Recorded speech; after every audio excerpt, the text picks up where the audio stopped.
তো আমরা ভাই একটা সময় কষ্ট করে কাটাইছি। বাচ্চা খাইতে চাইলো, বাচ্চার আক্ষেপটা পূরণ করতে পারলো না, বাচ্চারা নিয়ে গরু গোস খাওয়াইতে পারছি। মাসের পর মাস গেছে, আমরা গোস কিনতে পারিনি।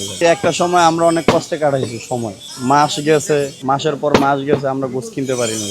তো এরকম মানুষ আছে না? আছে। তো এই থেকেই চিন্তা ভাবনা আমাদের বাবার, আমাদের 5 ভাইয়ের, যে আসলে কম পরিমাণের গোস আমরা বিক্রি করি, যে সবাই কিনে খাইতে পারবে। ঠিক আছে, মানে যে কোনো পণ্যই আসলে কম পরিমাণে বেচাটা উত্তম। সবাই যে কিনতে পারে, অনেকের ক্রয় ক্ষমতার বাইরে থাকে কেজি খানি পণ্য কিনতে গেলে, ফল হোক গোস হোক। তো আমরা ভাই একটা সময় কষ্ট করে কাটাইছি, ওই জায়গা থেকে আমরা বুঝি যে আসলে একটা মানুষ হাফ কেজি 1 কেজি গোস কেনার চিন্তা ভাবনা মাথায় আনতে পারে না। তো আমাদের এই জিনিসটা দেখে অনেক মানুষ আইসা কিনে আমাদের থেকে অনেক ভালো লাগে, কিন্তু আমরা অনেক আগে থেকে এইভাবে বেচি। JBS holdings limited.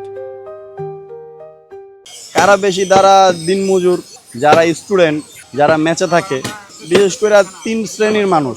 স্টুডেন্ট যারা, তারা হোটেলে খাওয়ার থেকে আমার এখান থেকে 100 টাকার 200 টাকার গোছ যদি কিনে, সে একটু রান্না করে মনে করেন 1 বেলা 2 বেলা খাইতে পারলো, তার ফ্রিজও রাখা লাগলো না।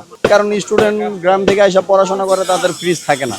অল্প পরিমাণে হোটেলে 1 কাপ গোছ দিয়ে ভাত খেতে গেলেও তার বিলটা বেশি আসবে। আমাদের এখান থেকে অল্প পরিমাণে গোছ নিয়ে রান্না করে খাইলে তার টাকাটাও কম লাগলো, সে তৃপ্তি মিটিয়ে খাইতে পারলো। আর যারা 200-400-500 টাকা ইনকাম করে বর্তমান বাজারে, তারা যদি 200 টাকার গোছ কিনে, 100 টাকার গোছ কিনে, সাথে চাউল কিনতে পারলো, অন্য বাজার করতে পারলো, তারা সব দিক দিয়ে সেভ হলো।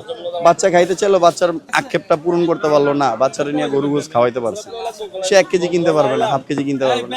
আমাদের এখান থেকে 100-200 টাকার কিনে নিতে পারবে।